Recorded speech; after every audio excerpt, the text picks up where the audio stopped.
আমি আবারও বলছি, আমি ডক্টর সাবরিনাকে এখানে জাজ করার জন্য আনিনি।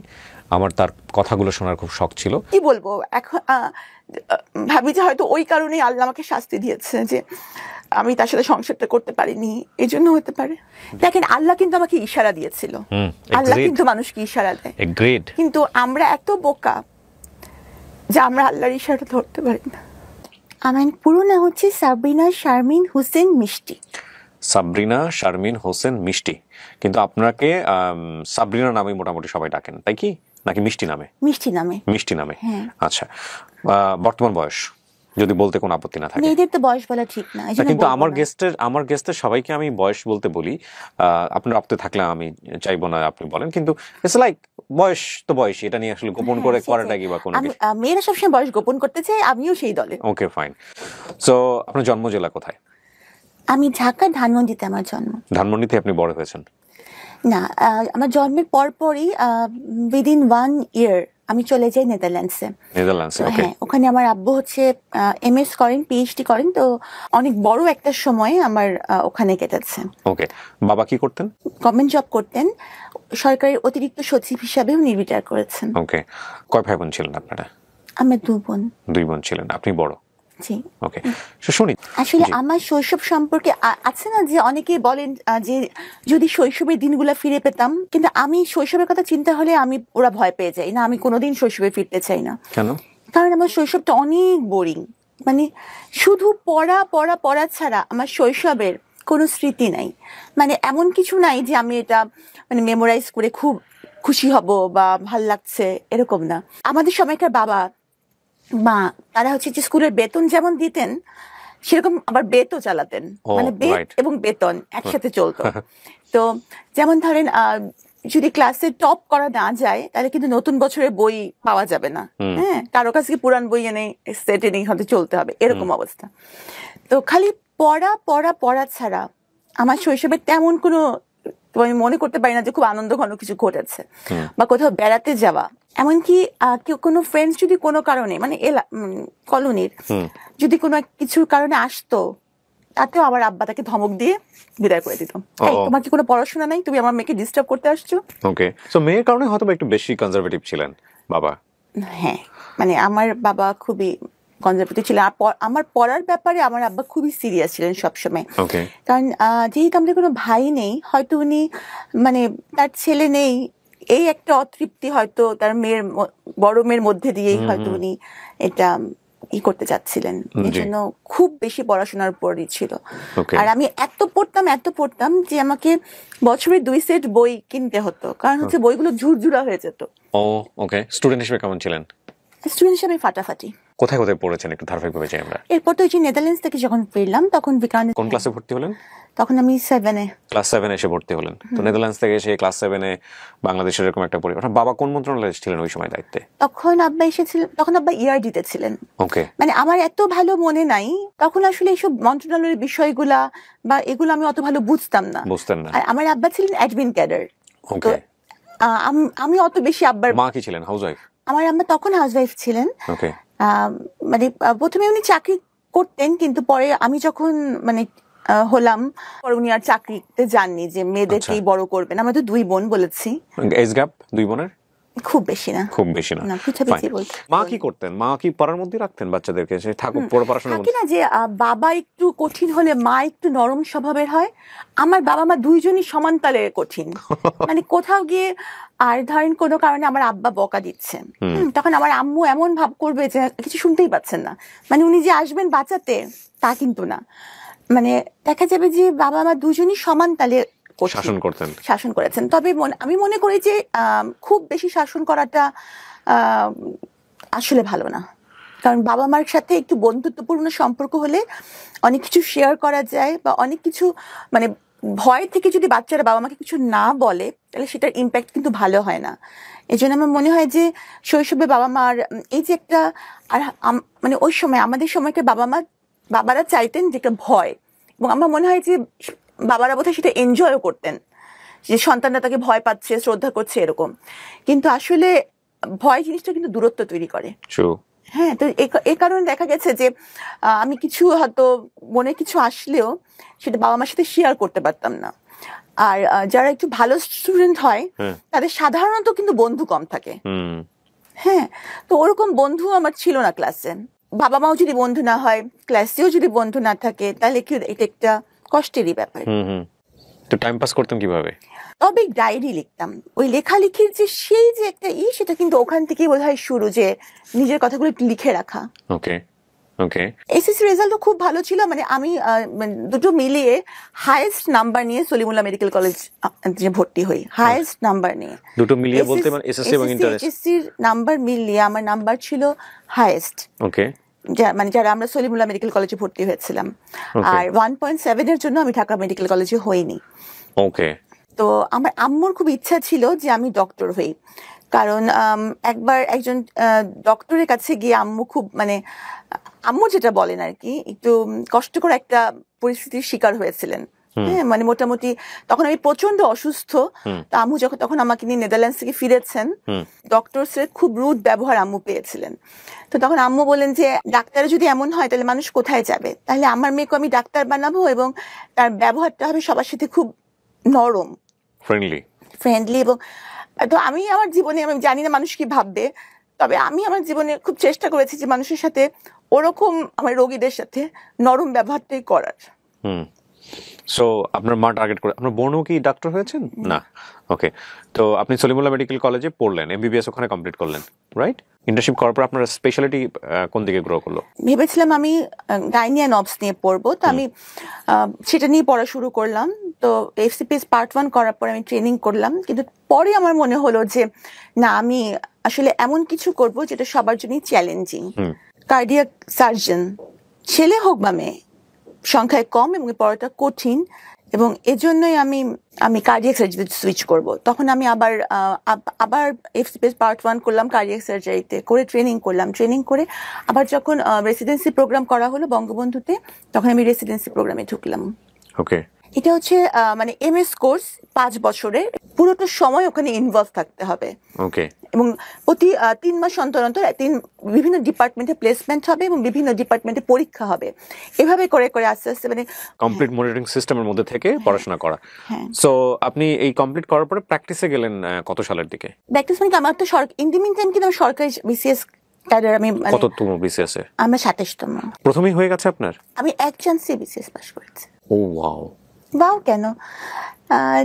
না, আমি তো করতে পারিনি, এই জন্য ওয়াও বলছি আর কি। আমার কাছে পরীক্ষা দিয়েছিলেন? হ্যাঁ, আমি বেশ কটা পরীক্ষা দিয়েছিলাম। একটাতে আমার ভাইভাতে গিয়ে আমার সঙ্গে খুব অনভিপ্রেত একটা ঘটনা ঘটে, যেটা আমি এই মুহূর্তে বলতে চাই না। বললে হয়তো অনেকে আপনিও বলতে চান না এমন কিছু আছে? হ্যাঁ, অনেক কিছু আছে, অনেক কিছু আছে। সবাই সবকিছু জানে না এবং সবকিছু বলাও যায় না, উচিত না। হ্যাঁ, ইভেন আমার সাথে বিসিএস ভাইভাতে যে ঘটনা ঘটেছে সেটা যদি আমি বলি আপনার এই ইন্টারভিউতে, সেটা তোলপাড় হয়ে যাবে পুরো ঘটনা। এবং আমি মানুষের নাম মনে রাখতে পারি না। যে ভদ্রলোক আমার ইন্টারভিউ নিয়েছিলাম, আমি ডেফিনেটলি শিওর সে হয়তো এখনো কর্ম অবস্থার মধ্যে আছে। আমি তার নামটা পর্যন্ত মনে রেখেছি জীবনে। আমার ধারণা কোনোদিন আল্লাহ তার সামনাসামনি আমাকে করাবেন, এবং দেন আমি তাকে একটা ধন্যবাদ দিব যে আপনি আমাকে সেদিন সিলেক্ট না করে ভালো কিছুই করেছিলেন। যাই হোক, সো ওটা একটা অন্য প্রসঙ্গ। আপনি অনেক মেরিটোরিয়াস। আমরা কি ঈদে মানে লাইভে আছি? না না না, কেউ দেখছে না, এটা রেকর্ড হচ্ছে জাস্ট। আপনার প্রথম পোস্টিং কোথায় ছিল? দিনাজপুরের রামডুবির হাট। গিয়েছিলেন ওখানে? হ্যাঁ, ওখানে 1.5 বছর আমি ছিলাম। 1.5 বছর। It's okay. আপনার ওখানকার অভিজ্ঞতা কেমন ছিল? তখনের অবস্থা এমন ছিল যে ওখানে থাকতে অনেক কষ্ট হয়েছে। আমি তখন ওই যে এফসিপিএস করলাম তখন ট্রেনিং পোস্টে আমার পোস্টিং হয়ে গেল ঢাকা মেডিকেল কলেজে, তখন চলে আসলাম। কিন্তু ওই সময়টুকু খুব কষ্ট হয়েছে। আরেকটা ব্যাপার কি, আমার আব্বা হচ্ছে যে এমন মানুষ যে আমার আব্বা কখনো কারোর কাছে কোনো সুপারিশ তার মেয়ের জন্য কখনো করবেন না। আমার আব্বা কিন্তু যখন আমি মেডিকেলে মানে ভর্তি পরীক্ষা দিই, তখনও আমার আব্বা সরকারি চাকরিতে আছেন, উচ্চপদস্থ কর্মকর্তা। আবার যখন আমি বিসিএস পরীক্ষা দিই, তখনও আব্বা সরকারি চাকরিতে।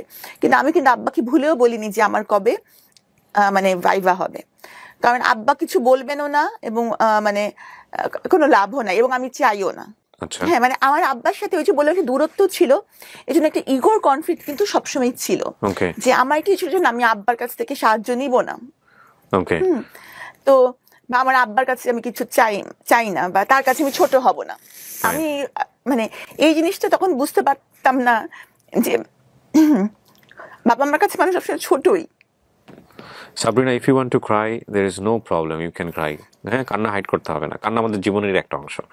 কাঁদতে পারাটা একটা বিশাল গুণ, সবাই কাঁদতে পারে না। হ্যাঁ, এবং যারা কাঁদতে পারে না তারা আমি মনে করি অনেক কষ্টের মধ্যে থাকে। আল্লাহ আমাদেরকে চোখের পানি দিয়েছে আমাদের কষ্ট নিবারণ করার জন্য। So if you want to cry you can cry, no problem.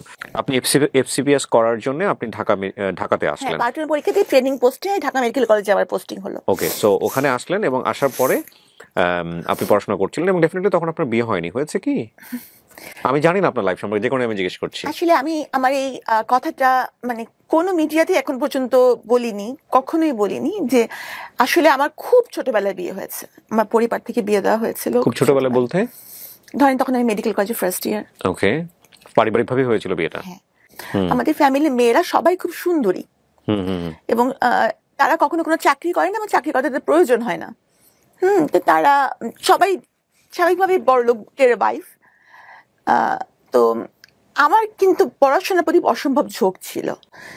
তো মানে আমি ঠিক সংসার করা বা এই জিনিসটার মতো ম্যাচিউরিটি বা কিছু আমার ছিল না।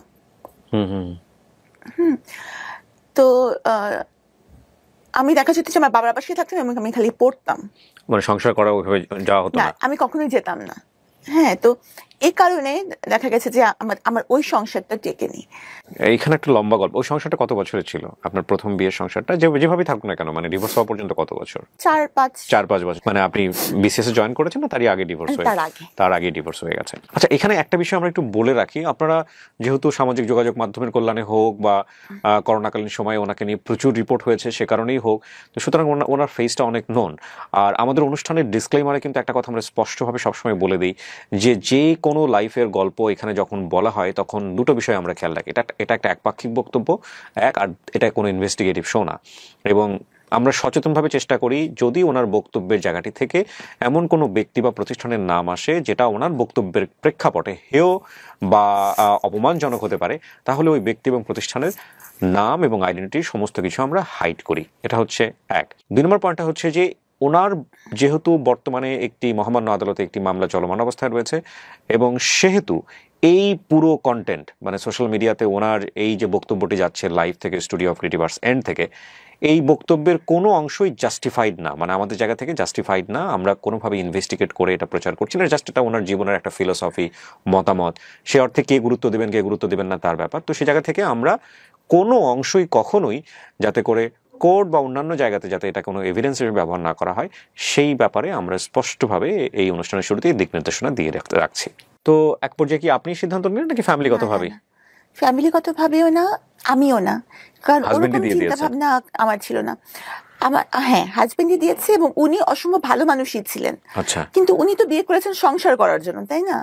সুতরাং উনি তো আর এটা মানে উনি কতদিন এরকম করবেন, মানে সংসার করার মতো ম্যাচুরিটি আসলে তখন আমার ছিল না। আপনারা দুজন বসতেন, বিষয়গুলো নিয়ে আলোচনা হতো যে উনি আসলে কি চান, বা বিয়ের আগে আপনারা কোনো কথোপকথন করেছেন কিনা? একদমই কোনো কথোপকথন হয়নি। বাবার জায়গা থেকে এত বড় ভুল হতে পারে? এত শিক্ষিত একজন মানুষ। না, উনি তো আমার বাবা তো মানে আমি বললাম মানে আমার প্রথম হাজবেন্ড যিনি ছিলেন উনি তো অনেক শিক্ষিত, কিন্তু বাবা তো নিশ্চয়ই বিয়েটা অ্যারেঞ্জ করেছেন বা মা তো, তো ওনারা তো নিশ্চয়ই মেয়ের মেন্টালিটিটা জানতেন বা অতটা মানে বিশাল দূরত্ব, আসলে মানে বিশাল দূরত্ব তো বলতেই হবে, এতটা জানতেন না। কারণ আমার বাবা মা যাকে আমার জন্য ঠিক করেছিলেন বা বাবা মা করেছিলেন ওনারাই আসলে রাইট ছিলেন। ওকে, কিন্তু আপনি ওই সময়টাতে মানতেন না। আমি এটা বুঝিনি, কারণ আমরা আসলে বেশিরভাগ সময় ছেলেমেয়েরা বুঝি না যে বাবা মা আমাদেরকে বুঝেই কাজটা করেন। যেমন উনি ছিলেন, উনি BCS ক্যাডার ছিলেন। উনি BCS ক্যাডার ছিলেন? উনি BCS ক্যাডার ছিলেন। উনি কি মেডিকেলে ছিলেন? না, উনি বুয়েট থেকে পাশ করা। ওয়াও। হ্যাঁ, এবং ওনার বাবা আমার বাবার সার্ভিসের মানে কলিগ। আচ্ছা। হ্যাঁ, তো সুতরাং খারাপ কোনোভাবেই না, ফ্যামিলিগতভাবেও যথেষ্ট ভালো, খুবই ভালো, উনিও খুবই ভালো। কিন্তু কথা হচ্ছে কি দুটা মানুষ ভালো থাকলেও কিন্তু তাদের মধ্যে বিচ্ছেদ হতে পারে। কিন্তু আমার মানে মাথায় যে বিচ্ছেদও হবে সংসারের বুদ্ধি ছিল না, বিচ্ছেদ হবে এই বুদ্ধিও ছিল না, বা বিচ্ছেদ হলে এটার ইম্প্যাক্ট কি হতে পারে এই ম্যাচুরিটিটাও ছিল না। তো হয়তো মানে আমি মানে কি বলবো, এখন ভাবি যে হয়তো ওই কারণেই আল্লাহ আমাকে শাস্তি দিয়েছে যে আমি তার সাথে সংসারটা করতে পারিনি, এই জন্য হতে পারে। ডিভোর্সটা আপনি একসেপ্ট করলেন আপনি, এবং করার পরেও আপনার পড়াশোনা ভালোই চলছিল, আপনি বিশেষ করে আপনিও জয়েন করে মানে আমার মাথায় খালি যে আমার ক্যারিয়ার, আসলে আমি বুঝতে পারিনি যে ক্যারিয়ারটি মানুষের জীবনের সব না। আপনার কিছু কিছু কথা আজকে এত মূল্যবান আমাদের সবার জন্য। ওকে, ডিভোর্সের পরের গল্পটা, আমরা সেকেন্ড মানুষটা যে আপনার জীবনে আসলো, সে কিভাবে আসলো আসলে? উনি ইভেন্ট ম্যানেজমেন্ট করতেন। আচ্ছা। তো ইউজুয়ালি উনি সরকারি এবং বেসরকারি বিভিন্ন ইভেন্ট গুলো অ্যারেঞ্জ করতেন। জি। তো আমাদের কার্ডিয়াক সার্জারি একটা ইন্টারন্যাশনাল কনফারেন্স হয়েছিল রেডিসনে কার্ডিয়াক সার্জনদের। তো তখন আমি স্টুডেন্ট বঙ্গবন্ধুর। তো আমি ওই কনফারেন্সে একটা পেপার প্রেজেন্ট করি। তো তখন ওনার সাথে ওই ইভেন্টটা ওনারা অর্গানাইজ করেছিলেন। তো তখন ওনার সাথে আমার ওই ইভেন্টে পরিচয় হয়। হ্যাঁ। তারপর তখন আমার বাবা মা কেউই দেশে থাকতেন না, এবং আমি আপনাকে বলেছি মোটামুটি বন্ধুহীন, মানে খুব বেশি বন্ধু। ছোট বোনটা কোথায় তখন? আমেরিকাতে। ছোট বোন তখন আমেরিকাতে, বাবা মাও আমেরিকাতে? হ্যাঁ, আমার পরিবারে কেউ বাংলাদেশে থাকেন না। তো আপনি চলে গেলেন না কেন? মানে আমি যে খুব অড টাইপের একটা কোশ্চেন, দ্যাটস ইওর ফ্রিডম, আপনার ব্যক্তি স্বাধীনতা। তারপর চলে যেতে পারতাম, আপনি জান নাই কেন?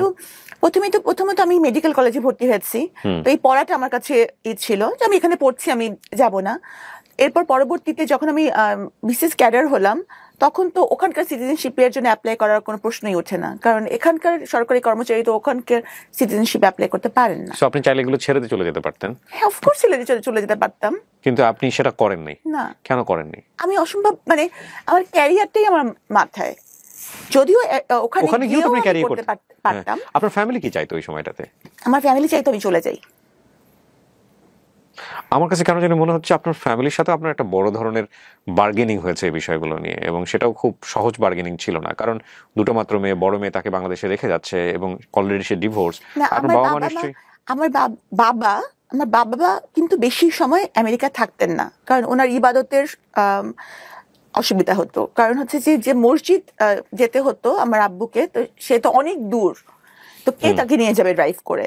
ওখানে রোজা রাখা, ওই সময়গুলো কিন্তু একটু বড় সময় আমার আব্বা দেশে থাকতেন। আচ্ছা। কিন্তু যখন আমার এই হাজবেন্ডের সাথে আমার পরিচয় হয়েছিল, ওই সময়টা আমার আব্বা দেশে ছিলেন না। পরিচয় থেকে পরিণয়ের দিকে গেল কিভাবে? উনি যেহেতু ইভেন্ট ম্যানেজমেন্টে ছিলেন, ইভেন্ট ম্যানেজমেন্ট কিন্তু মানুষকে মোটিভেট করার ক্ষমতা রাখে, মানে কথা দিয়ে মুগ্ধ করাটা তাদের একটা কাজেরই অংশ। জি। তো নিশ্চয়ই আমি মুগ্ধই হয়েছিলাম, যেহেতু তখন আমি ডিভোর্সও ছিলাম, সেও তাই ছিল। তো তখন আমারও তাকে পছন্দ হয়েছিল। জি। প্রস্তাবটা কে দেয় ফার্স্ট? আমি। আপনি তাকে দিয়েছিলেন প্রস্তাবটা? ওকে। ওই ভদ্রলোক তো এখন জেলে আছেন, আমি যদি ভুল না করে থাকি, নাকি ওটা? না, আমি শুনেছি, মানে আমি এটা শিওর না, অবশ্যই এটা বলতে পারছি না।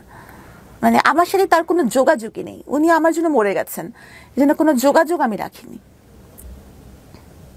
আমি নট শিওর। আপনার যে ভদ্রলোকের কথা বলা হচ্ছে সে তো আপনার সঙ্গেই জেলে যায় বা এরকম, রাইট? আমার আগে যায়, আমার মানে নিয়ার অ্যাবাউট 1 মান্থ আগে সে জেলে যায়। আমি শুনেছি উনি বের হয়েছেন। এটা কোনো কিছু ম্যাটার করে না, কারণ সে আমার জন্য মরে গেছে। সে জেলে থাকুক, সে বাইরে থাকুক, সে কোথায় থাকুক, সে আমার কাছে দুনিয়ার বাইরে। ফাইন। আপনি তাকে প্রস্তাব দিলেন বিয়ে করার জন্য বা প্রেমের সম্পর্কে যাওয়ার জন্য। এটা কোন সময়ের ঘটনা? এটা 2015 সালের দিকে আপনি তাকে প্রস্তাব দিলেন। তার জায়গা থেকে বিষয়টা কি ছিল, রেসপন্স কি ছিল?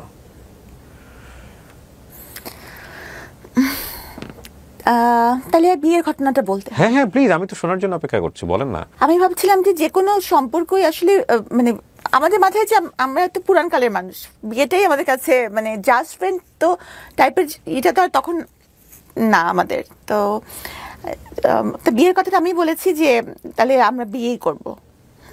পরিচয় মাত্র 3 মাসের কিন্তু। হ্যাঁ, তো আর আব্বা আম্মাকে তো বলা যাবেই না, আব্বা আম্মা দেশেও নাই, আর আমার আব্বা আম্মা কখনোই এই বিয়েতে জীবনেও রাজি হবে না, জীবনেও না। তা আমি বললাম, তো উনিও বললেন যে হ্যাঁ ঠিক আছে। তো ওনার কিছু আত্মীয় স্বজন, আবার আমার ফ্রেন্ডসরা ছিল, বান্ধবীরা মেডিকেল কলেজের। বিয়ের দিনকে তো আমার ওরা হলুদ টলুদ লাগালো, তো হলুদ লাগানোর পর সেদিনই সন্ধ্যাবেলা বিয়ে হবে, এরকম একটা। মানে ওইভাবে ওনার ফ্যামিলিও ইনফর্ম ছিল না যে আপনাকে বিয়ে করতে? ওনার ফ্যামিলিরও কেউ খুব একটা এখানে থাকে না। মানে ওই সময়টা থেকে আপনি ওনার সম্পর্কে খুব ভালো করে জানতেন আগাগোড়া?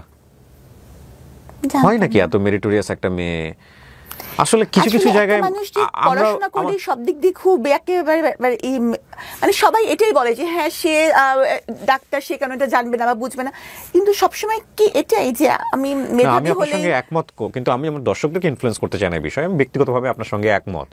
কেন একমত বলছি, যে মানুষজন বলে না, গুরুজনরা বলে না যে প্রেম একটা বোকা, প্রেম অন্ধ করে দেয় মানুষকে, প্রেম একটা ইলিউশন। জীবনে কখনো কখনো এই জিনিসটা চরম পর্যায়ে সত্য, এবং সেটা আমরা ধাক্কা না খাওয়া পর্যন্ত আসলে বুঝতে পারি না। এবং এই ধাক্কাটা কারো কারো জীবনে খুব অল্প সময় চলে আসে, আবার কারো কারো জীবনে খুব লম্বা সময়ের পরে আসে। বাট এই ধাক্কা কারো জীবনে না আসুক সেটার জন্য আবার এটা ঠিক যে এই ইলিউশন থেকেও অসংখ্য ভালো ঘটনার জন্ম হয় পৃথিবীতে, তাই না? তবে এটা ঠিক যে ওই লাভ এক ধরনের মোহ, এবং এই মোহতে অনেক বড় বড় জিনিস মানুষ ওভারলুক করে যায়, অনেক বড় বড় জিনিস, ব্যাপারে কোনো সন্দেহ নেই। আপনি ওনার সম্পর্কে তেমন কিছু জানতেন না, আর উনি তো মোটামুটি জানতো বোধহয় আপনার সম্পর্কে, যে আপনার ফ্যামিলিরা কারা কারা আছে। সম্পর্কে সব জানতো, আমার সম্পর্কে তো এখনো তো আমি অনেকের সম্পর্কে জানি না, কিন্তু সবাই তো আমার সম্পর্কে জানে। সো না, ডেফিনেটলি আপনার সেই সময় তো সেরকম অবস্থা ছিল না, এখনকার জানার অবস্থা তো অন্য কারণ। মানে অনেকের জানার আগ্রহ থাকে, তা আমার মনে হয়নি যে আমার কিছু জানার দরকার, বা কার মাধ্যমে জানবো, কাকে জিজ্ঞেস করবো তার সম্পর্কে, মানে এরকম। আর সে তো আর কোনো মানে এখানকার কোনো স্টুডেন্ট ছিল না যে তার কলেজে গিয়ে আমি জিজ্ঞেস করবো, বা এটা আমার মাথায় আসে না যে কিছু আমার জিজ্ঞেস করা লাগবে। আচ্ছা, হ্যাঁ, এটা আমার মাথায় আসে নাই, সত্যি কথা যেটা। সো তারপর কি হলো? তো তখন ওই যে সেদিন সন্ধ্যায় আমার বিয়ে। হ্যাঁ, তারপর তো উনি আসলেন, আমার ফ্রেন্ডসরা ছিল, এসে উনি বললেন যে আমি তো বিয়ে করব না। তখন আমার মনে হলো যে কি, মানে এটা কেমন কথা, মানে আমার ফ্রেন্ডসরা আমাকে হলুদ লাগাইছে যে আমার বিয়ে হবে, আর অলরেডি কিন্তু আমার একটা বিয়ে, আমার জীবনে এরকম একটা ঘটনা আছে। ওনার লাইফে কি এরকম কিছু ছিল আপনার মতো? হ্যাঁ, আমি পরে জানতে পেরেছি। তখন পর্যন্ত আপনি কি জানতেন এটা বলেন আমাকে। তখন পর্যন্ত জানতাম যে উনি বিবাহিত, ডিভোর্সড। ও, তখন পর্যন্ত আপনি জানতেন যে আপনার মতো উনিও বিবাহিত, ডিভোর্স, এবং ওনার কোনো বাচ্চা কাচ্চা নাই? না, বাচ্চার কথা জানতাম, বাচ্চা আছে এটা জানতেন আপনি? জানতাম। ওকে, ফাইন। কিন্তু তখন আমার কাছে এটা মনে হলো যে এটা একটা, মানে আমিও তখন এমন ছিলাম যে আমার কাছে মনে হলো যে একটা ইগোর ব্যাপার, কি আমাকে বিয়ে করবে না, মানে আমাকে কেউ বিয়ে করবে না, এটা কেমন কথা, কিসের কমতি আছে আমার, হ্যাঁ, যে কারণে আমাকে বিয়ে করবে না। হ্যাঁ, মানে আমার এরকম মনে হলো। আসলে অনেক মানুষ, অনেক বিশেষ বিশেষ সিচুয়েশন মানুষ অনেক বোকা হয়ে যায়। আমি তো তখন মানে করবে না, বিয়ে করবে কি মানে হতে পারে, কারণ ওনার ব্যাখ্যা হচ্ছে যে বিয়ে করলে ভালোবাসা কমে যায়, বিয়ে করলে ভালোবাসার মরণ হয়। এই জন্য আমি যেহেতু সাবিনা বলতো না, মিস্ত্রি বলতো। মিস্ত্রি? হ্যাঁ, মিস্ত্রি, মিষ্টি না বলে মিস্ত্রি বলতো। হ্যাঁ, বলতো যে মিস্ত্রির মতো মিষ্টি, এ কারণে মিস্ত্রির মতন অনেক সাদা, এই জন্য। আচ্ছা, ঠিক আছে। তো বলতো যে আমি মিস্ত্রিকে অনেক ভালোবাসি, তো এই জন্য ভালোবাসলে মানে বিয়ে করলে ভালোবাসার মরণ হয়, এই জন্য বিয়ে করবো না। তো এই ধরনের অদ্ভুত কথা শুনতে সবাই খুব আর আমি তো তখন চরম পরিমাণে কান্নাকাটি, যে আমার তো এখন মান সম্মান চলে যাচ্ছে ফ্রেন্ডসদের সামনে। মানে তখন আমার সবকিছু বাদ দিয়ে এটাই মনে হলো। আচ্ছা, গেল, যাই হোক। তারপরে তাকে অনেকভাবে রাজি করানো হলো। আমার যে ক্যামেরাম্যান ছিল, ফটো তোলার জন্য এসেছিল, সেই ক্যামেরাম্যান ক্যামেরা ফেলে ভেউ ভেউ করে কাঁদছে। ওহো, কান্নার কথা আপনার, সেই ক্যামেরাম্যান কাঁদতেছে, আমি বুঝলাম। সবাই কাঁদতেছে। ওকে, ফাইন। মানে আমার ক্যামেরাম্যান কাঁদতেছে, ছবি তুলতে পারতেছে না বোধহয়, পেমেন্ট পাবে নাই আমার এই জন্য বিয়ের। ওকে, তারপর? হ্যাঁ, তো মানে শুনতে আপনার কাছে মনে হচ্ছে খুব মজা না, কিন্তু তখন আমার কাছে মনে হচ্ছিল যে আমার I feel you definitely, it's a very important thing। মনে হচ্ছিল আমি খুবই মানে, কিন্তু আপনি যদি আজকের কথা চিন্তা করেন, সেই সময়টা যদি আপনি এগ্রি করে নিতেন, তাহলে কি হতো? আমি বলি ঘটনাটা আছে, আমি তখন অপমানের শেষ আছে যে এটা কি, আমি অনেক কাঁদতেছি, সবাই কাঁদছে, আমার ফ্রেন্ডসরা তো মরা কান্না জুড়ে দিচ্ছে। হ্যাঁ, শেষ পর্যন্ত সবাই বুঝাই টুঝাই, তারও আত্মীয় স্বজন যার যে কয়জন ছিল বুঝাই রাজি করালো, ঠিক আছে, তো এখানে এরকম হলুদ হয়ে গেছে, এরপর তুমি না করছো তো ঠিক না। আচ্ছা, তখন সে রাজি হলো। পরে কাজী সাহেবকে আনা হলো। হ্যাঁ, মোটামুটি বলাই ছিল কাজী সাহেবকে, কাজী সাহেব এই অবস্থা থেকে চলে গেছিলেন, তবে ওনাকে আনা হলো। উনি তখন আমার মানে উনি বললেন যে আমি 101 টাকা কাবিনে বিয়ে করব। ও, আপনার যিনি হাজবেন্ড হবেন উনি বললেন 101 টাকা কাবিনে বিয়ে করবেন, এতে করে ভালোবাসা থাকবে নাকি? না, তাহলে তা জানি না। উনি বললেন যে আমি 101 টাকা কাবিনে বিয়ে করব। তখন কাজী সাহেব বললেন যে আপনি কি আমার সাথে মশকরা করছেন? আর মানে দেনমোহরটা কিন্তু মেয়ের স্ট্যাটাস, মেয়ের শিক্ষাগত যোগ্যতা, মেয়ের ফ্যামিলি, মানে এখন যেহেতু আমি ল পড়ি, এখন আমি জানি যে এগুলো দেখে নির্ধারণ করা হয়। হ্যাঁ, ইচ্ছে মতো কিন্তু এটা করা যায় না। দেনমোহরটা অথবা মেয়ের নিকটাত্মীয়র কত কাবিন হয়েছে সেটা দেখে। তো কাজী সাহেব তো খুব রাগ, তো কাজী সাহেব চলে গেলেন। কাজী সাহেবেরও তো লস। কাজী সাহেবের কি লস? লস আছে কেন? আমি যতদূর জানি যে দেনমোহরের উপর একটা ওই 1000 টাকা দেওয়ার কিছু একটা ব্যবস্থা। দেনমোহরটা কিন্তু মজার বিষয় না আসলে, দেনমোহরটা মেয়েদের অধিকার। হ্যাঁ, অফকোর্স এগ্রিড, কিন্তু বাংলাদেশের অনেক প্রেক্ষাপটে এটা খুব মজার বিষয় এবং এটা নিয়ে যথেষ্ট রকমের এক ধরনের ব্ল্যাকমেইলও হয়, এই ব্যাপারে কোনো সন্দেহ নেই। দেনমোহর নারীর অধিকার এবং এটা আদায় করতে হবে, রাইট, এবং ইসলাম এটাকে পূর্ণ সমর্থন দিয়েছে এবং সেই দেনমোহরই হওয়া উচিত যেটা ছেলের পক্ষ থেকে পরিশোধ করা সম্ভব, ছেলের পক্ষ থেকে পরিশোধ। এবং ছেলের বেশিরভাগ সময় আমরা অনেক সময় দেখি যে দেনমোহরটা এমন নির্ধারণ করা হয় যাতে করে একদম গলের কাটা হয়ে যায়, মানে ডিভোর্স দিয়ে দিলে যাতে বের হতে না পারে, এমন যাই হোক, ওটা অন্য প্রসঙ্গ। আপনাকে দিল 101 টাকা, আপনি প্রশ্ন করলেন। হ্যাঁ, না, আমি যে সে যে রাজি হয়েছে এটাই তো আমি খুশি। তো যাই হোক, তো কাজী তো চলে গেলেন, তা আবার নতুন করে দেন দরবার শুরু হলো। পরে কাজী সাহেবকে আবার রিকোয়েস্ট করে ফিরায় আনা হলো। দেখেন, আল্লাহ কিন্তু আমাকে ইশারা দিয়েছিল, আল্লাহ কিন্তু মানুষকে ইশারা দেয়, কিন্তু আমরা এত বোকা যে আমরা আল্লাহর ইশারা ধরতে পারি না। এটা কি 101 টাকাই হয়েছে? না, 1,01,000 টাকা হয়েছে। 1,01,000 টাকা দেনমোহর, 101 টাকা দেনমোহর ধরা যায় না। না, 101 টাকা দেনমোহর এটা কখনোই সম্ভব না। আমার সামাজিক অবস্থান, উনার ইনকাম, এই সবকিছু মিলাই কিন্তু দেনমোহরটা মজার বিষয় না কিন্তু। এটা আমি আরো ভালো করে জানলাম যখন আমি ল পড়ছি। তো যাই হোক, এই ঘটনার পরে আমার খুব অপমান বোধ হলো যে এরকম কাউকে বিয়ের রাতে এরকম একটা খুব বাজে ঘটনা। হ্যাঁ, তখন আমি রাগ করে বললাম যে ঠিক আছে তাহলে, এরপর আমি চলে গেলাম আমার বাসায়। তো এই ঘটনার আরো 3 মাস পরে আমি তার সাথে সংসার শুরু করি। কিন্তু 3 মাস কোনো যোগাযোগ ছিল না ওনার সঙ্গে আপনার? প্রথম দিকে আমি যোগাযোগই রাখিনি, কারণ আমার খুব অপমানিত বোধ হচ্ছিল যে এই ঘটনাটার পরিপ্রেক্ষিতে। 5 মাস পর আমি জানতে পারি যে ওনার কিছু আছে, যে কারণে উনি থেকেছিলেন। কিভাবে জানলেন আপনি? কার কাছ থেকে জানলেন বিষয়টা?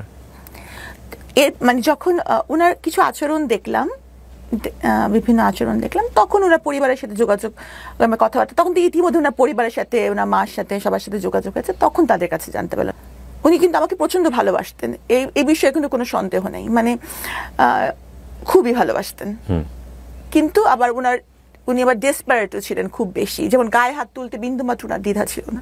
তো বিয়ের 5 মাস পরে আমি জানতে পারলাম। তো তখন কিন্তু আমি চাইলে চলে যেতে পারতাম, তখন কেউই জানে না বিয়ের ঘটনাটা আমাদের। কিন্তু আমি তখন তাকে দেখেছি রোগী হিসাবে, যে আমি যদি চলে যাই তখন সেটাকে আরো বেশি রোগী সে হয়ে যাবে। মানে বাবা মাও কাছেও একটা মান সম্মানের ব্যাপার। বাবা মা জেনেছে ততদিনে যে আপনি বিয়ে করেছেন? ততদিনে বাবা জেনেছে। কি বলেছে? বাবা মা তো প্রথম 1 বছর আমার সাথে কথা বলেনি। হ্যাঁ, তখন যদি আমি আমার বাবা মাকে বলি যে আমি খুব কষ্টে আছি বা সে আমার গায়ে হাত তোলে, তখন বাবা মা কি করবে? তখন তো বাবা মা বলবে আগেই মানা করছিলাম। তা আমার মাথায় তখন থাকলো যে না, বাবা মার কাছে ছোট হওয়া যাবে না। আমি আসলে বুঝি নেই যে বাবা মার কাছে মানুষ সবসময় ছোটই থাকে।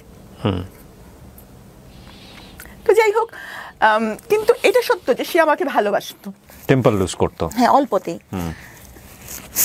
বিষয়টা একপাক্ষিক কিনা, নাকি আপনিও রেগে যে আপনিও অনেক সময় করতেন? না, আমি করতাম। প্রথম এক সহ্য করে মেয়েরা, তারপরে দেখা গেল যে সে হয়তো বা সেও তখন একই ভূমিকায় চলে যায়, এরকম হয়েছিল কিনা? না, আমার চিন্তা ভাবনাটা অন্যরকম ছিল। কি ছিল আপনার চিন্তা ভাবনা? মানে যেটা বলছেন এটা পাবলিকলি বলছেন, কিন্তু উনি চাইলে ডিফেন্ড করতে পারবে ভবিষ্যতে, সেই জায়গা থেকে বলছেন। হ্যাঁ, উনি তো চাইলে ডিফেন্ড করতেই পারবেন, কারণ আমি তো যা সত্য তাই বলছি। এখানে তো মানে আমার ওনার আত্মীয়স্বজনরাও নিশ্চয়ই দেখবেন, ওনারা সবাই দেখবেন। হ্যাঁ, যে ভালোবাসাটাও ওনার আত্মীয়স্বজনরা দেখেছেন, গায়ে হাত তুলতো সেটাও ওনার আত্মীয়স্বজনরা দেখেছেন, এবং ওনার আত্মীয়স্বজনরা মানা করতেন যে মিষ্টির গায়ে কেন হাত তুলিস, বলতো ওনাকে। ওনার আত্মীয়স্বজনরা সবাই বলতো। আর একটা ব্যাপার কি, মানে সবাই ভাবে যে একটা মানুষ যখন, একটা মেয়ে যখন মানে ফিনান্সিয়ালি ইন্ডিপেন্ডেন্ট হয়, তখন হয়তো তার মানে কোনো পারিবারিক দায়বদ্ধতা থাকে না, হয়তো তার স্বামীর কথা শুনতেই হবে এমন কোনো বিষয় থাকে না। কিন্তু কথাটা কিন্তু একদম ঠিক না। বরং যারা ফিনান্সিয়ালি ইন্ডিপেন্ডেন্ট হয় বা যাদের একটা সার্কেল থাকে, তারা কিন্তু অনেক কিছুই পরিবারের জিনিস গোপন করে, পাছে তাদের বদনাম হয় বা পাছে লোককে কিছু বলে, এজন্য। তো আমি তখন আমার মধ্যে একটা ছিল যে ওই সময় আমার আগের ফেসবুকে বেশিরভাগ ছবি আমি আমার হাজবেন্ডের সাথে খুব হাসি খুশি ছবি দিতাম, যে অ্যাটলিস্ট সবাই দেখুক আমি ভালো আছি, কারণ কাউকে খারাপ আমি আছি এটা দেখায় তো কোনো লাভ নাই। আর আমি বারবারই বলতেছি যে উনি কিন্তু আমাকে ভালোবাসতেন, কিন্তু না, ভালোবাসাটা ছিল একটু অন্যরকম। হ্যাঁ, যেমন গাড়ির মধ্যেও কিন্তু যখন উনি ড্রাইভ করতেন, উনি কিন্তু আমার হাত ধরে বসে থাকতেন, যে কিছু হলেই যে মানে বা আমি যদি কোনো ফোন আসলে হাত সরিয়ে নিতাম, উনি বলতেন মিস্ত্রি তুমি হাত সরিয়ে নিলা কেন, কেন হাত সরাই নিলাম, মানে কেন তুমি আমার চেয়ে বেশি ফোনটাকে প্রায়োরিটি দিচ্ছ, এই মোমেন্টটাকে কেন প্রায়োরিটি দিচ্ছ না, দ্যাট এটা কিন্তু কোশ্চেনেবল, এটা আসলেই কোশ্চেনেবল। মানে ফোনটার সময় কেটেই দেওয়া উচিত ডেফিনেটলি, কারণ ইটস বিউটিফুল মোমেন্ট। যাই হোক, আমি জাজমেন্ট করছি না, মানে বিউটিফুল মোমেন্ট আমি মানে as a doctor I have to attend my phone calls, কারণ আমার রোগীরা ফোন করে, তখন তুমি ফোন না ধরে থাকতে পারবো না। আমার হসপিটাল থেকে ফোন আসে, ফোনেও না সমস্যা নাই, মানে হাতটা ছেড়ে দিয়ে ফোনটা ধরে আবার হাতটা ধরলাম না কেন।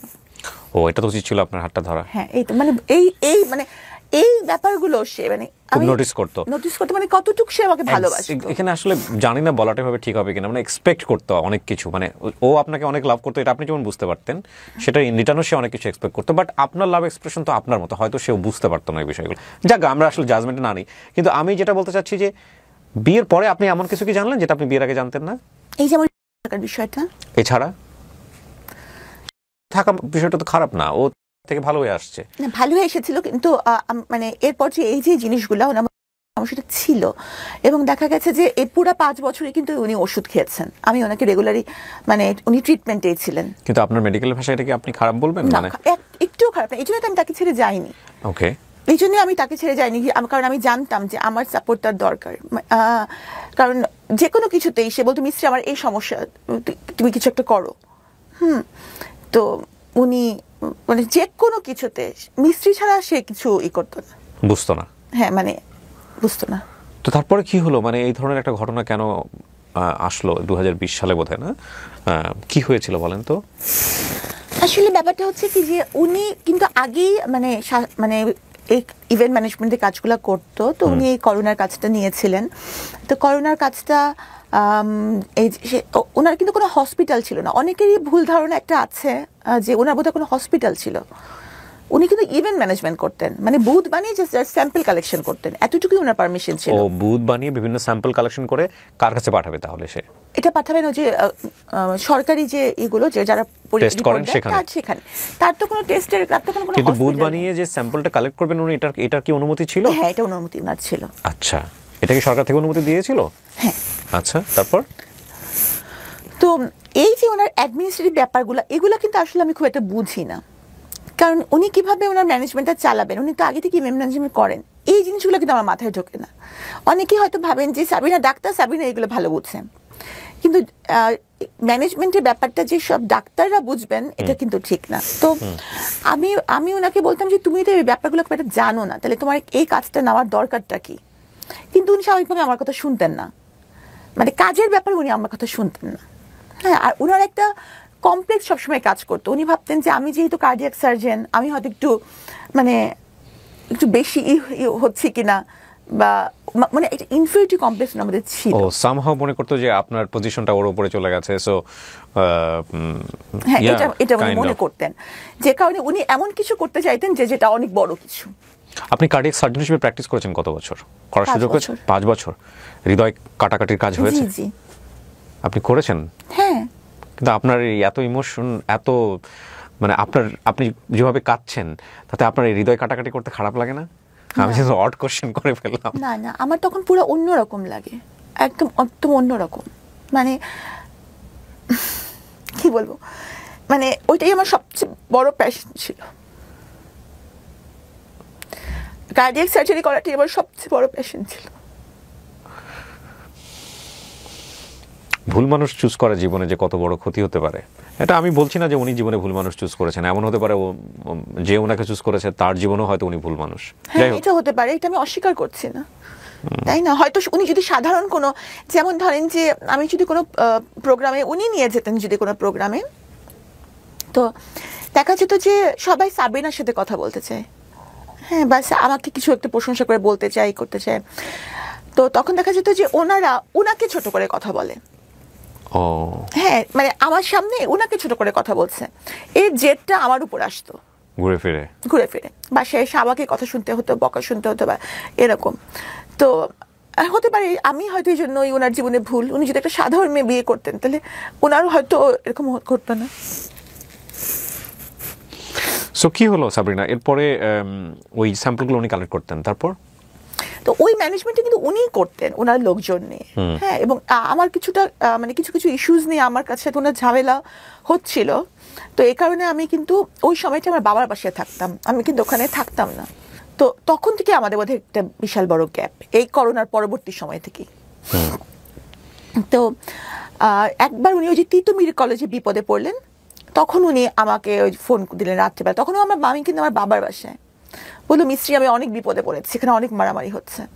তখন আমি ছুটে গেলাম, কারণ আমার মধ্যে সবসময় ছিল যে উনি কিন্তু পুরাটা সময়, আমি বললাম যতদিন আমি সংসার করেছি পুরাটা সময় এই যে ওষুধ খেয়েছেন, মানে উনি একটু মানে নিয়ার ওনার ছিল। তো আমি সবসময় ওনাকে এভাবে দেখেছি যে ওর যেন কোনো বিপদ না হয়। উনি ডাকলে, উনি আমার হাজব্যান্ড, উনি বিপদে পড়েছেন, সেই তিতুমিরে যাওয়াটাই কি আমার অপরাধ ছিল? নাহলে আমি কোনো কোম্পানির চেয়ারম্যান না, কারণ জেকেজি হচ্ছে একটা ব্যক্তি মালিকানাধীন কোম্পানি, প্রোপ্রাইটারশিপ কোম্পানির কোনো চেয়ারম্যান বলে পোস্ট থাকে না, থাকতে পারে না। তারপরেও সবাই জানে জেকেজির চেয়ারম্যান আমি, যদিও এখানে চেয়ারম্যান বলে কোনো পোস্ট থাকা সম্ভব না। সবাই জানে সাবিনাই সব করছে। তো আমি ভাবি যে সবই আল্লাহর ইচ্ছা, আমার কারাগারে যাওয়াটা হয়তো আল্লাহর ইচ্ছা। তিতুমিরে যাওয়ার পর আপনি কি দেখেছেন? আমি কিছুই দেখিনি আসলে। তিতুমিরে যাওয়ার পরে ওখানকার যে স্বাস্থ্যকর্মী ওরা বললো যে আমাদের উপর মানে হামলা হয়েছে। আর স্বাভাবিকভাবে কি, আমি যেহেতু মেডিকেল রিলেটেড, আমার কাছে মনে হবে যে স্বাস্থ্যকর্মীরা সঠিক বলছে, থাকে না মানুষ জাজমেন্টাল হয়ে যায়। তা আমার কাছে, আমি সত্য মিথ্যা যাচাই না করি, আমার মনে হলো যে ওরাই বুঝি সত্য বলছে, এখানে যে সত্যের বাইরে অন্য কিছু থাকতে পারে এটা আমার মাথায় আসেনি। এটাই, তখনই হয়তো মিডিয়া আমাকে দেখেছে যে আমি ওখানকার কিছু জেকেজির কিছু, কিন্তু আসলে আমি কিন্তু তখন আমার বাবার বাসায় ছিলাম। আর আমি বলবো না যে আমার জেকেজি কিছু করেছে বা রিপোর্ট, এগুলো কিন্তু আমার জানা নাই, কারণ এই ম্যানেজমেন্টটা টোটালি ওনারা দেখতেন, এখানে আমার দেখার কোনো সুযোগ নাই। হ্যাঁ, জেকেজি হচ্ছে কি Jobeda Khatun general health care, সেটাও কিন্তু আমার হাজবেন্ডের দাদির নামেই, মানে পুরোটা জিনিসই ওনাদের, সেখানে আমি শুধুমাত্র ওনার ওয়াইফ হিসাবে 3টা বছর। আপনাকে অ্যারেস্ট করা হলো তাহলে কোন ইস্যুতে? মিডিয়া ওখানে ওই সময়টাতে কি নিউজ করে ফেললো?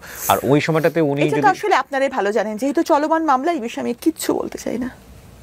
আমি শুধু এটাই বলবো, আমি আমার পক্ষ থেকে এটাই বক্তব্য যে আপনার সঙ্গে আপনার হাজবেন্ডকে একসাথে অ্যারেস্ট করা হয়েছে? না না, উনি আমার 1 মাস আগে অ্যারেস্ট হয়েছেন, অলমোস্ট 1 মাস আগে। আচ্ছা, তো অ্যারেস্ট হয়ে গেলেন এবং সেটা হচ্ছে ওই ফ্রড কেসের জন্য, আলটিমেটলি করোনা টেস্টের যে ফ্রড কেসটা, তাই কি? জি। ওকে, 1 মাস পরে আপনি, এটা কি আপনার হুট করে অ্যারেস্ট হয়ে গেল, না তার আগে থেকে আপনি বুঝতে পারছিলেন যে আপনাকে অ্যারেস্ট করা হতে পারে? আমি বুঝতে পারিনি। কেন? মানে আমি তো, মানে একটা মানুষ কেন বুঝতে পারবে তাকে অ্যারেস্ট করা হবে? মানে আমি যদি এটার কিছু হতাম। ওনাকে যখন মামলাটা করা হয়েছে সেই মামলার এজাহারে কি ছিল? আমার নাম ছিল না। ছিল না? তাহলে ওনার বক্তব্যের প্রেক্ষাপটে আপনাকে অ্যারেস্ট করা হয়েছে? সেটাও আমি জানি না। তো আপনাকে অ্যারেস্ট করা হলো, আপনি জানবেন আপনার কেন আপনাকে অ্যারেস্ট করা হলো? বললাম তো চলমান মামলা, আমি এখন কিছুই বলবো না, সময় এটার উত্তর দিবে। তবে আমি কিছুই জানতাম না, তো প্রমাণ হচ্ছে আমি রেগুলার হাসপাতালে ডিউটি করছিলাম। কোন হাসপাতালে সেটা? জাতীয় হৃদরোগ ইনস্টিটিউট, সরকারি হাসপাতালে। জি। তারপর? তো আমি যদি বুঝতেই পারতাম তাহলে তো আমি এত ইজি লাইফে থাকতেই পারতাম না। রেগুলার হাসপাতাল করা বা এগুলো করাকে আমি করতাম, আমি তো পালিয়ে যেতে পারতাম, আমার কাছে তো আমার পাসপোর্ট ছিল। কিন্তু এখানে আরেকটা প্রশ্ন, না ডেফিনেটলি আরেকটা, আপনি যেমন আপনার জায়গাটা বলতে পারেন, আমাদের জায়গা থেকে কোয়ারি আসছে, আপনি অ্যান্সার করলে না করলেও সমস্যা নেই, এটা আপনার ফ্রিডম আছে এই অনুষ্ঠানে। সরকার যখন এরকম একজন গভর্নমেন্ট এমপ্লয়িকে অ্যারেস্ট করছে এবং একই সাথে সে একজন বিসিএস ক্যাডার, তখন সরকারের জায়গা থেকেও তো এটার একটা চরম পর্যায়ে যাচাই বাছাই করেই তারপর অ্যারেস্ট করা হয়েছে। সুতরাং এই বিষয়টাও তো আমরা চাইলেও মানে শুধু ইমোশনের জায়গাটা থেকে বিচার করতে পারি না। ডেফিনেটলি দেয়ার কোনো না কোনো রিজন ছিল। আপনি তো বোধহয় এখন সাসপেন্ড অবস্থায় আছেন, তাই কি? আমি সাময়িক বরখাস্ত অবস্থায় আছেন। সো আপনি বলতে চাচ্ছেন যে আপনার হাজবেন্ডেরই কর্মের জন্য বেসিক্যালি আপনাকে এই জায়গাটায় আসতে হয়েছে? আমি বলতে চাচ্ছি না যে উনি এই কাজটা করেছেন। আপনি সেটাও বলছেন না? আমি সেটাও বলছি না, কারণ আমি এটা জানি না। আচ্ছা, কি হয়েছে আপনি জানেনই না? আমি জানি না আসলে। তাহলে আপনি বলতে চাচ্ছেন যে মিডিয়াতে যে সব ঘটনা ঘটেছে বা যেগুলো নিয়ে আসা হয়েছে সেগুলো কি মিথ্যা? আমি তো এটাই বলবো যে যেহেতু মামলাটি চলমান, এই জন্য আমি এই প্রসঙ্গে কিছু বলবো না। আর আমি যদি এখানে আপনার শোতে বসে কাঁদতে কাঁদতে মরেও যাই আমি নির্দোষ এটা বলে, যারা ভাববে যে সাবিনা দোষী তারা ভাববেই সাবিনা দোষী। যেমন ধরেন আমি কিন্তু এখন সাজা খেটে বের হয়েছি 3টা বছর। 3টা বছর কিন্তু কম কথা না। হ্যাঁ, একটা মানুষের জন্য 3টা দিনও জেলে থাকা কষ্টকর। এখনো কিন্তু আমি সাজা কাটার পরেও সাবরিনার দিকে অভিযোগের আঙ্গুল রয়ে গেছে। না, নট লাইক দিস। আপনি 3 বছর খেটেছেন, আপনি সারাটা জীবন বাংলাদেশের সামাজিক প্রেক্ষাপটে কোনোদিন কি আপনি এই মানুষের যে কুদৃষ্টি সেখান থেকে বেরোতে পারবেন? কখনোই পারবেন না। আপনি যদি নির্দোষ হন, আপনি কোনোদিন এটা থেকে বেরোতে পারবেন না। এটা অপূরণীয় ক্ষতি। আমি বলছি না আপনি দোষী না নির্দোষ, এটা আমাদের সামাজিক জায়গা থেকে এটা একটা বড় ধরনের বিষয়। পুলিশ ধরা মানেই মনে করে নেয় মানুষ, এটা তো আপনি জেল খেটেছেন, পুলিশ ধরা মানেই মানুষ মনে করে না যে সে খারাপ লোক। সো ওই জায়গাটা না আমরা পরে যাচ্ছি, কিন্তু আপনাকে তলব করা হয়েছিল, সো আপনি অ্যাটেন্ড করেছেন, তারপর আপনাকে বলা হয়েছে জেলে চলে যাওয়ার জন্য। এর আগ পর্যন্ত, এই ঘটনার আগ পর্যন্ত আপনার নামে কোনো ধরনের কোনো ক্রিমিনাল কেস বা কোথাও কোনো কিছু কি আছে সরকারের খাতায়? কোথাও কিছু নাই। হলো তো আপনার বিসিএস জবই হওয়ার কথা না, নাই, এটাই ফার্স্ট। আপনি জেল জীবন নিয়ে একটা বই লিখেছেন, সেটা নিয়ে এবারের বইমেলায় তুমুল আলোচনা হচ্ছে, অনেকেই কিনেছেন, অনেকে রিভিউ করছেন। বন্দিনীটা কিন্তু আমার লেখার উদ্দেশ্য কিন্তু আমার জেল জীবন না, অন্তত এই খণ্ডটা, এটা প্রথম খণ্ড, আমি বন্দিনী দ্বিতীয় খণ্ডের কাজে হাত দিয়েছি। হ্যাঁ, এটা অন্তত অ্যাটলিস্ট আমার ঘটনা না, এটা হচ্ছে। কি সুন্দর কথা লিখেছেন উনি বইয়ের। আমি তো দেখি না এই জিনিসটা। আপনি আমাকে বইটা দিয়েছেন, কি সুন্দর একটা অটোগ্রাফ দিয়েছেন। আল্লাহ আপনার দোয়া কবুল করুক। দেখেন সাবরিনা লিখেছেন কি সুন্দর করে, আপনারা পড়ে নিয়েন। হ্যাঁ, খুব সুন্দর করে। আমি একটু পড়ে শোনা, যেন উল্টোভাবে দেখা যাবে কিনা ক্যামেরায়। প্রচণ্ড খ্যাতিমান এই মানুষটিকে আল্লাহ আরও খ্যাতি শিখরে নিয়ে যাক। আলহামদুলিল্লাহ, আল্লাহ আপনার দোয়া কবুল করুক। জি, আপনি যেটা বলছিলেন যে জেলে যাওয়ার গল্পটা। হ্যাঁ, তো এগুলো হচ্ছে এক একটা মেয়ের জীবন কাহিনী, বা একটা মানুষ কখন দেখা যাচ্ছে যে বিভিন্ন রিলেশনে ইনভলভ হয়ে, মানে এইসব। আমি একটা অনুষ্ঠান করতাম, যাহা বলিব সত্য বলিব, হ্যাঁ, এবিসি রেডিওতে। এরপরে আমি সিক্রেট নামে করেছি ঢাকা এফএমে, একই কন্টেন্ট কিন্তু ডিফারেন্ট নামে। সেখানে আমি এরকম অসংখ্য কেস পেয়েছি, অসংখ্য কেস আমি এখানে এভাবে রিভিলও করেছি রেডিওতে, যেটা হচ্ছে যে একজন মানুষ কিভাবে অপরাধী হয়, কি অপরাধ করে এবং এটার পরিণতি কি হয়। সো আপনি যেটা বলছেন সেটা তো ডেফিনেটলি আপনি একবারে গ্যাং যেটা বলে, জেলখানায় গিয়ে বসে আপনি জিনিসটা ফেস করতে পেরেছেন। এবং আমি এই প্রেক্ষাপটগুলোর কারণে অ্যাটলিস্ট মানুষ বুঝবে যে এটা করলে অপরাধ হয়, এটা করলে জেলে যেতে হয়। বইটা পড়েন আপনারা। হ্যাঁ, বইটা পড়লে হয়তো আপনাদের একটা নলেজ তৈরি হবে। কিন্তু আপনার অভিজ্ঞতা কি ছিল? যে এই জীবনটা সম্পর্কে তো আপনি জানতেনই না। আপনি একটা সোভার ফ্যামিলি থেকে এসেছেন, আপনি একটা চমৎকার পরিবেশ, নিজের মনস্তাত্ত্বিক জায়গা থেকে এগুলো মেনে নেওয়া তো ভয়ঙ্কর রকমের একটা যুদ্ধ, এক। আর 2 নম্বর হচ্ছে আপনি ওখানে যাওয়ার পরে আপনি কি পেলেন, কেমন অ্যাকোমোডেশন পেলেন, মানে কি হলো, এগুলো একটু আমাদেরকে বলেন। আমি যখন প্রথমে ওখানে গেলাম, আমি তো যেহেতু বিসিএস ক্যাডার ছিলাম, সেহেতু কারাবিধান অনুযায়ী আমি ডিভিশনে ছিলাম। ডিভিশন মানে হচ্ছে এটা হচ্ছে যে ব্রিটিশ আমল থেকে নির্ধারণ করা একটা আলাদা রুম থাকবে আপনার জন্য, এটা আলাদা রুম থাকবে, সাথে বারান্দা থাকবে, আর হচ্ছে যে একটা সেবক থাকবে।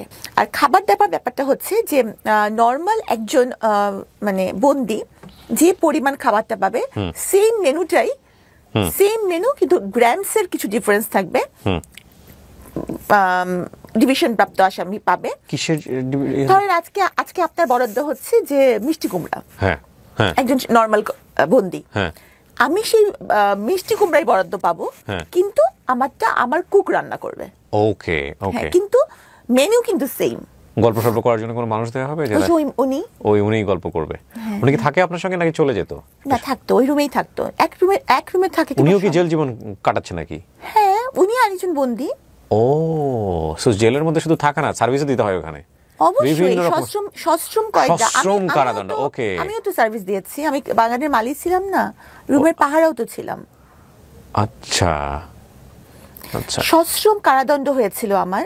যাদের সশ্রম কারাদণ্ড হয় প্রত্যেকের কাজ করতে হবে, এটা বাধ্যতামূলক। বিভিন্ন রকমের কাজ করতে হয়, এক একজনকে এক একটা। এটা কারা কর্তৃপক্ষ নির্ধারণ করে কাকে কোন কাজটা দিবেন। আচ্ছা, এটা নিজের ইচ্ছা মতো বেছে নেওয়ার সুযোগ নেই। ডেইলি লাইফটা কি ছিল? প্রথম তো খালি বলতাম যে আল্লাহ, আমি মরে গেলাম না কেন, মানে এতটা অপমান আমি নিতে পারছিলাম না।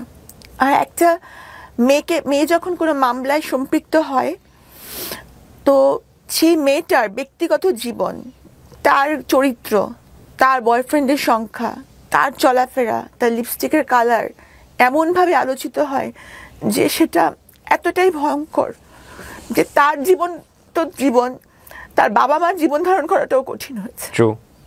আপনি জেলে বসে এগুলো বুঝতে পারছিলেন যে আপনাকে বাইরে নিয়ে কি হচ্ছে? আইডিয়া পাচ্ছিলেন কিছুটা? তো বটেই। কোনো মেয়ে যদি কোনো যৌন হয়রানির ভিকটিম হয়, তখনও কিন্তু তার চরিত্রের দিকে অঙ্গুলি নির্দেশ করা হয়েছিল, হয় যে তার চলাফেরায় নিশ্চয়ই কোনো দোষ আছে। তাহলে চিন্তা করেন যে যেখানে আরেকটা নারী মামলায় সম্পৃক্ততার অভিযোগে অভিযুক্ত হয়, তার চরিত্র নিয়ে কত কথা উঠতে পারে। আর সে যদি একটু আধুনিক হয়, সে যদি একটু গাঢ় কালারের লিপস্টিক দেয়, তাহলে তো বুঝেই নেন কি হবে তার সাথে। তার জীবন তো দুর্বিষহ হয়ই, তার বাবা মার জীবনটাও শেষ।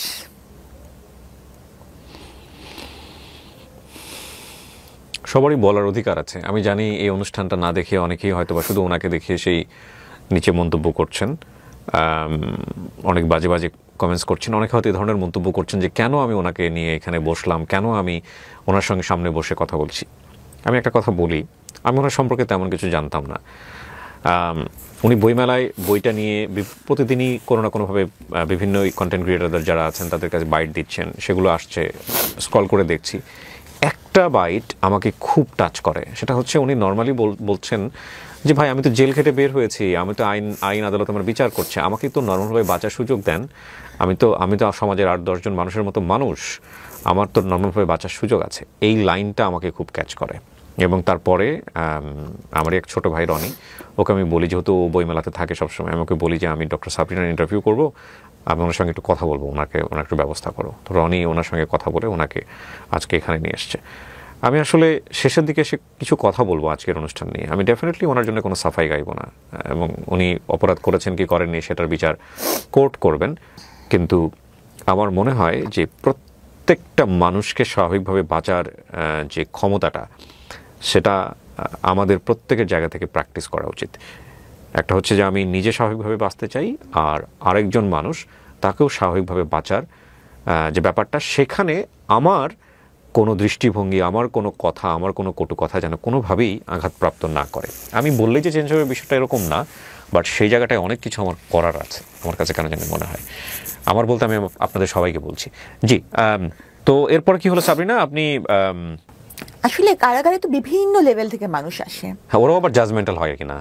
হ্যাঁ, ওরা তো কিছুটা প্রথম দিকে তো যথেষ্টই ছিল যে, আর এমনিতে হচ্ছে কারাগারে যেসব মানুষ আসে, মানে দেখা যায় যে বেশিরভাগই মাদক মামলা নিয়ে আসেন, এবং তাদের সাথে তো আমাদের কিছু ডিফারেন্স আছেই। হ্যাঁ, তো তারা তো কটাক্ষ করতো, উপহাস করতো। আপনার লেভেলের ওখানে কেউ কাউকে পান নাই? যে আছে আছে আছে, কেউ কেউ অপরাধ করে এসেছে, স্বীকার করেছে যেটা করেছি। যেমন যে তার মানে যে নিজের চোখে প্রত্যক্ষ করেছে যে তার ছেলের সাথে এরকম ঘটছে, তারপর কি সে মেরে ফেলেছে? তাকে মেরে ফেলেছে, সে নিজে স্বীকার করেছে এটা। মানে তার ছেলেকে করা হচ্ছিল, তারপরে সে খুন করেছে তাকে? হ্যাঁ। মহিলা? মহিলা, হ্যাঁ হ্যাঁ, মহিলা তো বটেই। ডেফিনেটলি আমি শুনতে মহিলা ইতিই ছিলেন। সে বলেছে যে হ্যাঁ আমি এটা করেছি, আমি যে কোনো সাজার জন্য প্রস্তুত, আমি করেছি। তার মামলাটা চলমান আছে, তার এখনো রায় হয়নি, কিন্তু সে জেলে আছে। তো সে নিজেই আমাকে ঘটনাটা বলেছে। সে খুব কম বলে, এবং তার বাচ্চার সাথে যে এই ঘটনাটা ঘটেছে সে কিন্তু এটা কাউকে বলেনি। কে করেছে এই কাজটা? সে একটা সে গাজার মামলার সাথে, ব্যবসার সাথে জড়িয়ে গিয়েছিল, সেটাও কিন্তু ফর সার্ভাইভাল, কারণ তার স্বামীর সাথে তার ডিভোর্স হয়ে গেছে। ওকে ওকে। তো যার সাথে সে ব্যবসা করতো, তার পার্টনার, ও সেই পার্টনার এই কাজটা করেছে? হ্যাঁ, এবং সে জানতো না, পার্টনারটা হচ্ছে খুবই জেন্টল একজন মানুষ ছিল। তো যখন সেটা দেখলো, মানে সে নিতে পারছিল না, এবং যখন এবং সে কিন্তু কাউকে বলে নাই এই ঘটনাটা, কারণ তার বাচ্চার ভবিষ্যৎ যদি নষ্ট হয়, সে জেলে ঢুকে বসে আছে। হ্যাঁ, সে কাউকে বলে নাই যে আমার বাচ্চার সাথে এরকম ঘটনা ঘটেছিল। তো তার কথাটা কি সামনে আনা উচিত না? Definitely every coin has to side. আমার খুব ইন্টারেস্টিং লাগছে আপনার। আমি জানি না, প্রতিটা গল্প আমি নিজের বলে বলছি, কিন্তু আপনি আপনার গল্পটাই তো বলতে পারলেন না এখন পর্যন্ত কাউকে। বলবো, সময় আসুক। সব সময় সব কথা কি বলা যায়? আপনিও কি বলতে পেরেছেন? না না, পারিনি। আর আমি আজানের পরে, হ্যাঁ হ্যাঁ শিওর, আজান পরে আমরা একটু পজ দেই। জেলার বিভিন্ন রকমের কথা বলছিলেন, এবং আপনি বলছিলেন যে আপনার একটা সময় হলে আপনি বলবেন, আপনারটা এখনই আপনি বলবেন না। জামিন নেওয়ার জন্য আপনার ফ্যামিলি থেকে কোনো চেষ্টা করা হয়েছে? এই যে 3 বছর আপনি ভিতরে ছিলেন, জেলের ভিতরে ছিলেন, আপনার বাবা বা ফ্যামিলি মেম্বার কেউ কি এসছে আপনার সঙ্গে দেখা করতে, পাশে দাঁড়িয়েছে? আমি তো আগেই বলেছি যে আমার ফ্যামিলির কেউই বাংলাদেশে থাকে না, আর যারা বাংলাদেশে থাকে না তারা কিন্তু এই বিষয়গুলো খুব একটা ভালো বোঝে না। আর আমার বাবা যদিও অতিরিক্ত সচিব ছিলেন, উনিও কিন্তু এই ব্যাপারগুলো ভালো মতো হ্যান্ডেল করতে পারছিলেন না। ভালো উকিল বা চেষ্টা করছিলেন নাকি ওনার জায়গা থেকে অনাগ্রহ ছিল? না, ওনার জায়গা থেকে অনাগ্রহ ছিল না, প্রচন্ড আগ্রহী ছিল। মানে উনি বেশিরভাগ সময় জায়নামাজেই বসে থাকতেন, হ্যাঁ, কিন্তু কিভাবে করতে হবে বা কোন ওয়েতে যেতে হবে, আর মানে উনি একটা বয়স্ক মানুষ, ওনার বয়স হচ্ছে ৭৯ এরকম, তাহলে উনি কোথায় যাবেন, কি করবেন, কার কাছে যাবেন? আমার তো কোনো ভাই নাই, তো মামলাটা ভালো মতন হ্যান্ডেলও আসলে করা হয়নি। যে প্রকাশনী থেকে প্রকাশ পেয়েছে ওনারা যোগাযোগ করেছিলেন আপনার সঙ্গে যে আমরা বই বের করতে চাই? আর আমার এডিটর যিনি, আহমদ পাবলিশিং হাউস, জি, আমার যিনি এডিটর উনিও মারাত্মক ভালো একজন এডিটর। কতগুলো বিক্রি হয়েছে এখন পর্যন্ত? আজকে আমি রেকর্ড করছি, এই ডেটটা বলছি, 15ই ফেব্রুয়ারি পর্যন্ত। আমি খুব দ্রুত এই ভিডিওটা পাবলিশ করব। হ্যাঁ, আচ্ছা, প্রথম 6 দিনের মধ্যে বইটা এসেছিল 4 তারিখে, 4, 5, 6, 7, 8, 9 তারিখের মধ্যে বইয়ের 1000 প্রথম মুদ্রণের 1000 কপি শেষ হয়ে গেছে। ওকে। হ্যাঁ, তো উনি আমার প্রকাশক যিনি, উনি এটার জন্য প্রস্তুত ছিলেন না আসলে, সত্যি কথা, আমি নতুন প্রস্তুত ছিলেন না। তো শেষ হয়ে যাওয়ার পর উনি মুদ্রণে গিয়েছেন, যখন মানে মাত্র 25টা কপি বাকি ছিল, তখন উনি আবার সেকেন্ড মুদ্রণে গেছেন। এই জন্য মাঝখানে 3 দিনের না 2.5 দিনের গ্যাপ, 2.5 দিন, হ্যাঁ 2.5 দিনের গ্যাপ ছিল। তো পরে হচ্ছে যে আবার বইয়ের মুদ্রণ চলে এসেছে, দ্বিতীয় মুদ্রণ। অনেকে মনে করতে পারেন যে এই বইটা প্রমোশন করার জন্য আমি ভিডিওটা করছি। নো, ডেফিনেটলি না। এই বইটা এমনিতেই বইমেলাতে হট কেক। হ্যাঁ, সো এটা প্রমোশন করার কিছু নাই। ডক্টর সাবরিনা বই কোথায় পাওয়া যায় বইমেলাতে গিয়ে আপনারা বললেই দিয়ে দিবে। আর হ্যাঁ, ডেফিনেটলি আমি প্রমোশন করি, বাট আমি কোনো বইয়ের প্রমোশন এখন পর্যন্ত করিনি। আচ্ছা, সো সাবরিনা, আপনি 3 বছর পর যে জামিনটা পেলেন, এটা সরকার থেকে আপনাকে জামিন দেওয়া হলো, এবং বের হওয়ার পরে আপনি জীবনটাকে কিভাবে দেখলেন 3 বছর পর? যখন এখন তো নিয়মিত হাজিরা দিতে হয় ডেফিনেটলি। বের হয়েছেন কত সালে? আপনি কবে বের হয়েছেন? আমার 8 মাস হয়েছে। 8 মাস হয়েছে। বের হওয়ার পরে আপনি কি পেলেন, কোথায় গেলেন, কি বের হওয়ার পর আমি আমার আব্বাকে বললাম, আব্বা তুমি কি আমাকে বাকি জীবনটা খাওয়াতে পারবা? তখন আব্বা বলে হ্যাঁ পারবো। তখন আমি ধরে নিলাম যে আমি আর কিছু করব না। হ্যাঁ, আমি বেশিরভাগ সময় যা করব, চেম্বার করি বা আমি লেখালেখি করি বা আমি আইন পড়ছি, কোনোটাই টাকা উপার্জনের জন্য হবে না। কারণ আমার আব্বা বলছে আব্বা আমাকে মোটামুটি খাওয়াতে পারবে। আর গয়নাগাটি আমি কখনোই পড়ি না, তাহলে আমার জীবনে খুব বেশি চাহিদা আগেও ছিল না, এখনো নাই। আমি কারাগারে মহিলাদের কিছু কথা দিয়ে এসেছি যে তাদের জন্য আমি কিছু করব। কারণ কি, আমি নিজে টের পেয়েছি যে মামলাটা যদি সঠিকভাবে হ্যান্ডেল না করা হয় তাহলে কতটা ভুগতে হয়। এবং অনেকেই আছেন যাদের মামলাটা যদি একটু প্রপার ওয়েতে হ্যান্ডেল করা যায় তাহলে কিন্তু মামলা থেকে খুব ভালো রেজাল্ট আসা সম্ভব। এটা চিন্তা করে প্রথমে আমি এলএলবিতে ভর্তি হয়েছি। আমি একদম বের হওয়ার পরপরই সেশন ধরেছি, এবং আমার কাছে মনে হয়েছে যে একজন আইনজীবী চাইলে তার মানে ক্লায়েন্টের জীবন, মান সম্মান, ভবিষ্যৎ সবই তো আল্লাহর হাতে, কিন্তু উনি চাইলে এটা করতে পারেন, সংরক্ষণ করতে পারেন।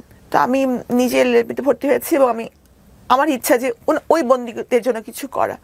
কারণ আমি বের হওয়ার সময় আমাকে বলছে যে আমাদের জন্য কিছু কইরো, আমাদের কেউ নাই।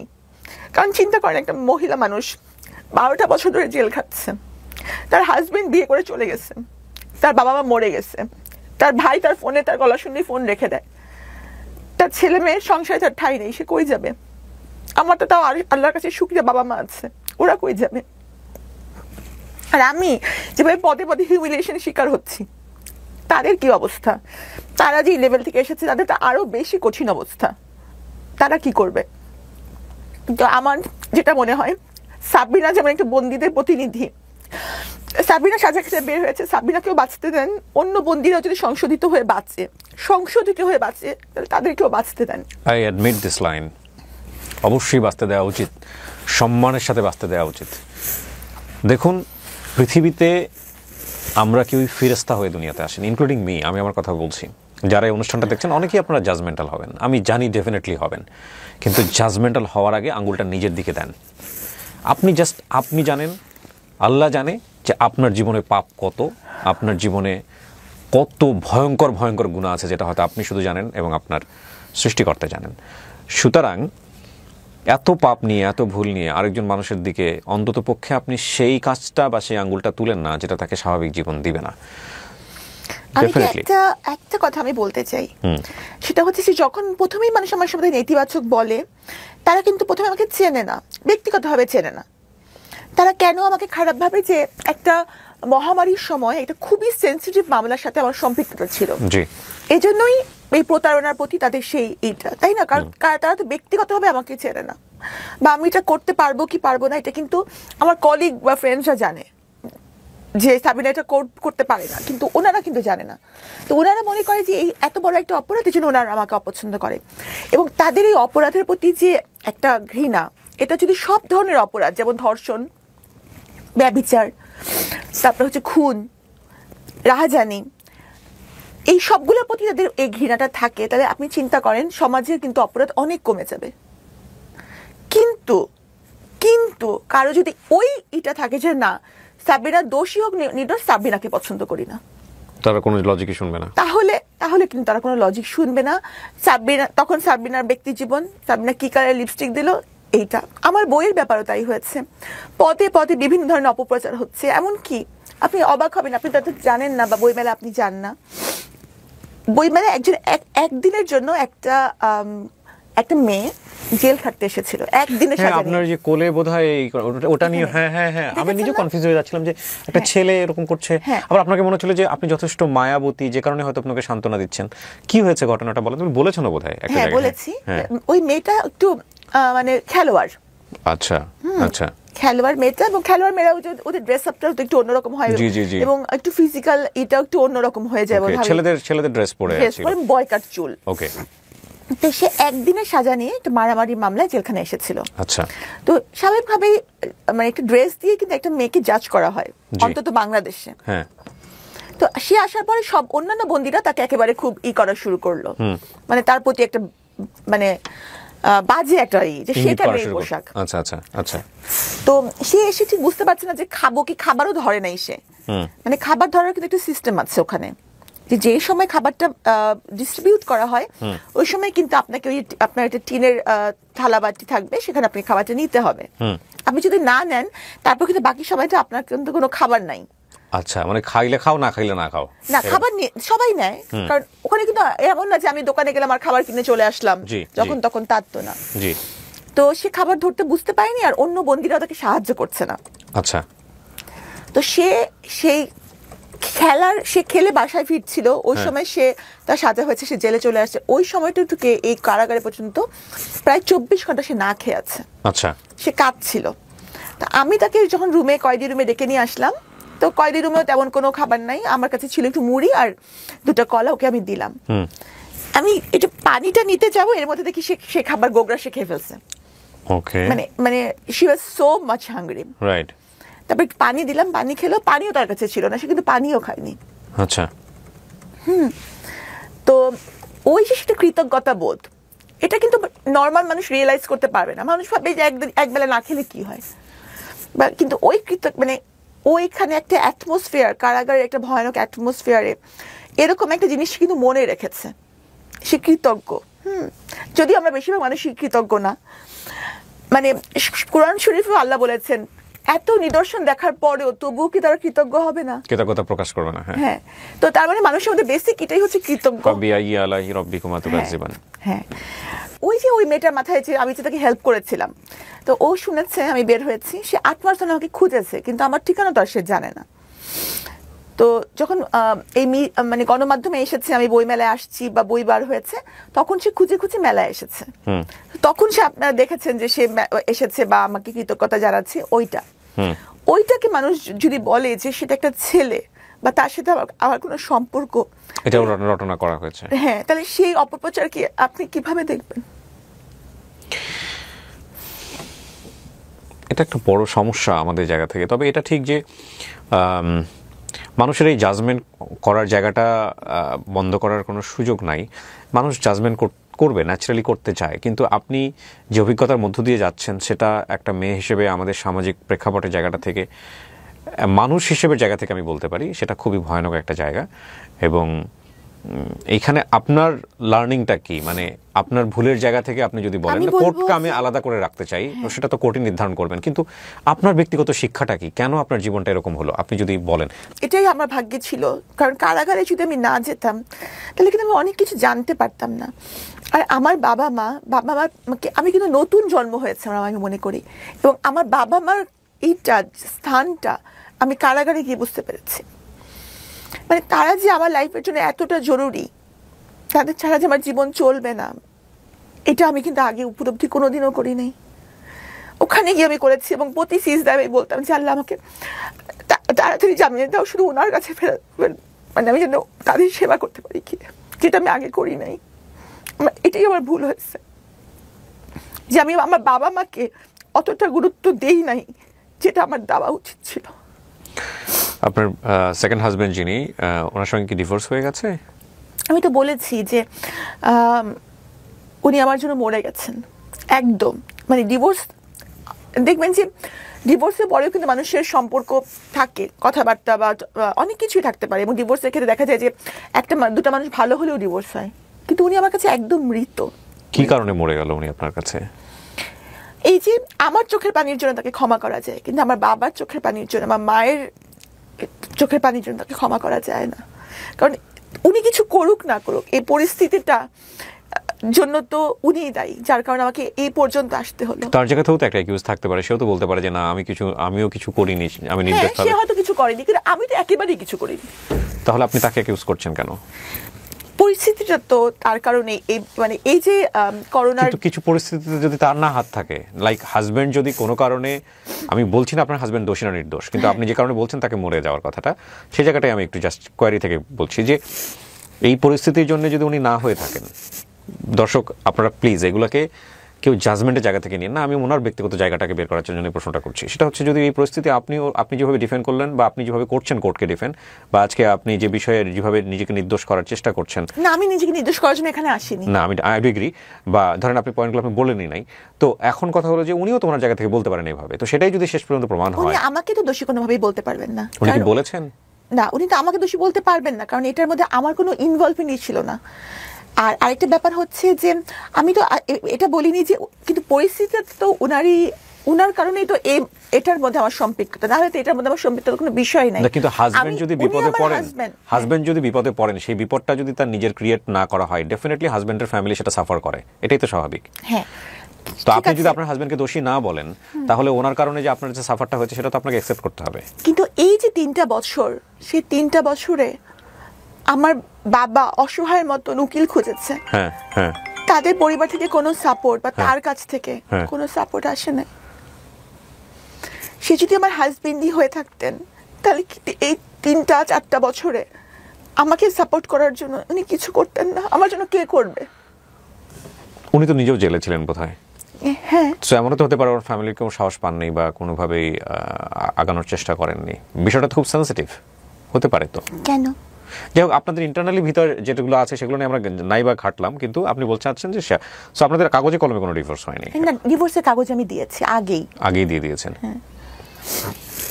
ওকে, আমরা একেবারে শেষের দিকে চলে এসেছি, কিন্তু আমার অনেক বেশি মানে তেষ্টা থেকে গেল আজকের অনুষ্ঠানটা নিয়ে। দেখেন, আমি জানি না আপনি দোষী না নির্দোষ। আমার অনুষ্ঠানে আসলে আপনাকে আমি দোষী নির্দোষ সেটা প্রমাণ করার জন্য ডাকিও নাই।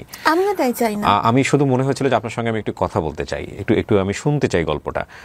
ডেফিনেটলি যেহেতু এটা চলমান অবস্থায় রয়েছে, কোর্ট মহামান্য আদালত যে রায় দিবেন সেই রায়ের প্রতি আমাদের বিশ্বাস করে সম্মান জানাতে হবে।